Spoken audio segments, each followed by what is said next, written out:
viennent pour nous d'une mauvaise gestion qui a été faite durant ces 2 mandatures des finances publiques et des finances communales et intercommunales. Tout ceci nous amène à penser qu'il faut revoir un petit peu la façon dont est administré Mont-de-Marsan. Pour ça, nous, notre ambition, notre volonté, c'est de proposer un projet en rupture, un projet cohérent qui incarne un nouvel espoir pour toutes les Montoises et tous les Montois. Pour ça, on s'est basé sur des axes, sur des thématiques de travail. Bien évidemment, le développement économique du cœur de ville, mais pas que. Il y a toute la problématique environnementale qu'il faut traiter absolument et en priorité aujourd'hui sur Mont-de-Marsan. Il ne faut pas penser que Mont-de-Marsan ne sera pas touché, comme les autres communes de France, par le réchauffement climatique. On s'en rend compte. Alors, est-ce qu'on peut faire un lien avec le temps que l'on a depuis 2 jours? Je ne sais pas. Mais ce qui est certain, c'est que la problématique environnementale inquiète beaucoup de monde. Cette qui existe dans d'autres collectivités, ce sont des dispositifs qui sont très faciles à mettre en place et qui prouveraient aux Montoises et aux Montois que l'on peut proposer une alimentation de qualité dans nos cantines scolaires en lien direct avec des maraîchers. Je précise que toute cette activité-là, de maraîchage par exemple, ce sont des emplois qui ne sont pas délocalisables. Donc qui proposent une activité pérenne pour les habitants de Mont-de-Marsan et les éventuels maraîchers qui s'installent. Mais la problématique environnementale, elle n'a pas que cet aspect-là. Vous avez tout ce qui concerne les mobilités dans Mont-de-Marsan.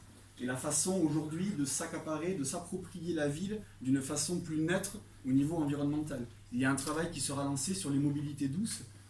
Alors je le dis aujourd'hui, là-dessus il y a un consensus assez fort. Il est évident qu'il faut mettre en place de manière rapide la gratuité des transports en commun sur le territoire de la ville et au niveau de l'agglomération.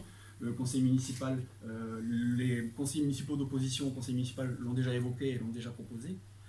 Mais il y a également tout un travail à faire sur les pistes cyclables. Aujourd'hui, nous, ce qu'on proposera, c'est de réfléchir, pourquoi pas, à créer un pôle pluridisciplinaire de santé dans Mont-de-Marsan. Ce sont des choses qui existent dans d'autres collectivités, qui fonctionnent bien et qui permettent de sécuriser l'accès à la santé pour tous les habitants du territoire.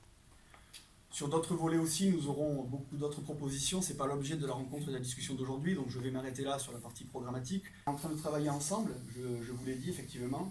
On a la volonté forte, on est tous rassemblés, on est unis, on est ensemble, on a envie de montrer aux Montoises et aux Montois qu'on peut proposer un nouveau projet en lien avec les habitants, en lien avec le territoire, en prenant en compte toutes ces problématiques. Le travail, on l'a entamé, dont je vous le disais, depuis le début de l'été, avec Céline, avec Alain, avec bien d'autres partenaires, et avec aussi beaucoup de membres de la société civile qui nous ont rejoints aujourd'hui dans ce combat-là. Vous le verrez, beaucoup de gens nous ont rejoints, beaucoup de personnes nous ont rejoints et ont envie de voir un nouvel espoir pour Mont-de-Marsan. Moi, ce nouvel espoir, on en a discuté, j'ai envie de l'incarner. Pour toutes ces raisons, je serai le tête de liste du nouvel élan populaire pour les prochaines élections municipales des 15 et 22 mars prochains. Mont-de-Marsan, c'est ma ville.